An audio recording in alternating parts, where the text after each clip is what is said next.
Banyak yang bilang kalau ajang olahraga harusnya jadi simbol perdamaian dunia, tapi nyatanya malah jadi panggung penuh kepentingan dan standar ganda. Kalau standar samping bukan olahraga, standar supra bapak. Motornya belok, batoknya lurus. Jangan sampai seakan-akan kita dibekukan, tidak bisa mengirim atlet. Ya tidak. Di atas kertas, event olahraga dunia harus jadi ajang persatuan. Tempat negara-negara ngumpul, saling rangkul, bukan kasih tempat buat tukang pukul. Apalagi buat Zionis Israel. Tukang pukul iya, tukang ngibul juga iya. Bayangin udah janji gencatan senjata malah bangga ngebom Gaza. Nah ini yang kira-kira mungkin saya ingin sampaikan ke media, konteksnya jangan sampai seakan-akan ya dunia kita, dunia olahraga berhenti total. Tidak, ya tetap kita mendorong sesuai dengan blueprint kita ke depan bagaimana olahraga ini menjadi bagian penting pembangunan karakter bangsa dan juga mengibarkan bendera merah putih di luar negeri. Top skor klub Eropa ini ngebet bela timnas Indonesia satu kampung halaman dengan Emiliano Jonathan dan bisa jadi tandem oleh Romeni. Erick Thohir ungkap penyebab pemerintah tolak atlet Israel ke Indonesia, minta bawa pistol dan keamanan khusus.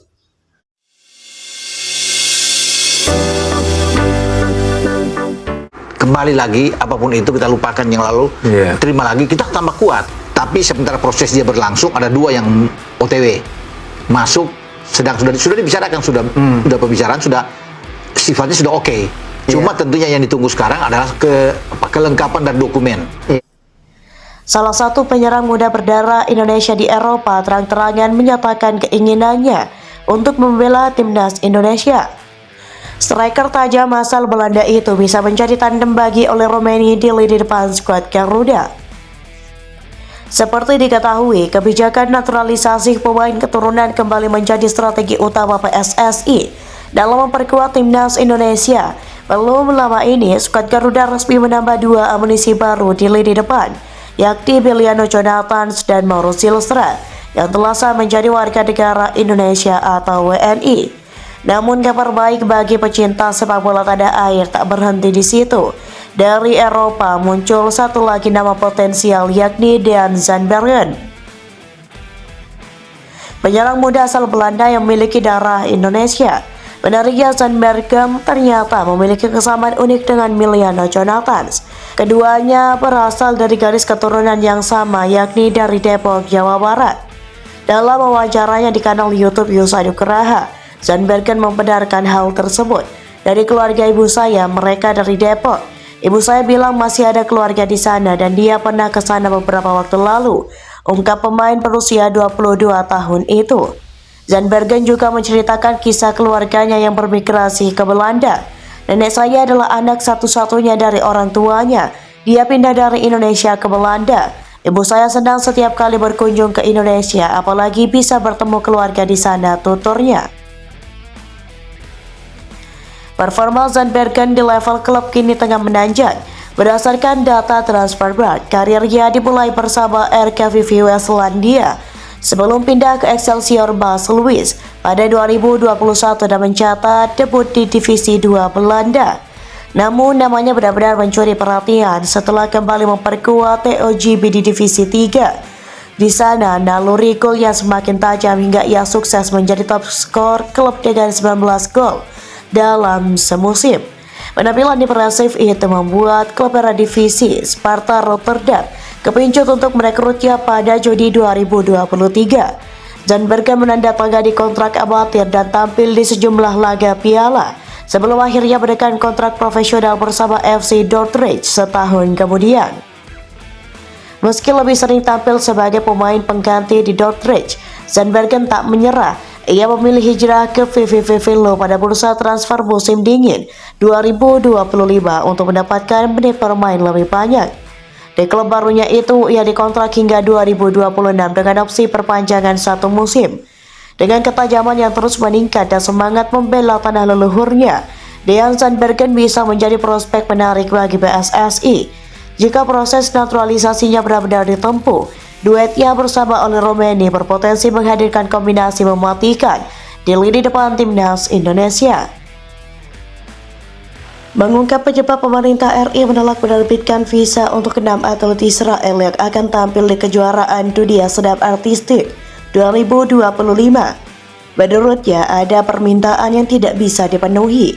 Indonesia menolak visa 6 atlet senam Israel yang akan berkompetisi di kejuaraan dunia senam artistik 2025. Ajang tersebut digelar di Indonesia Arena, Jakarta pada 19 hingga 25 Oktober. Yang pertama, banding ditolak.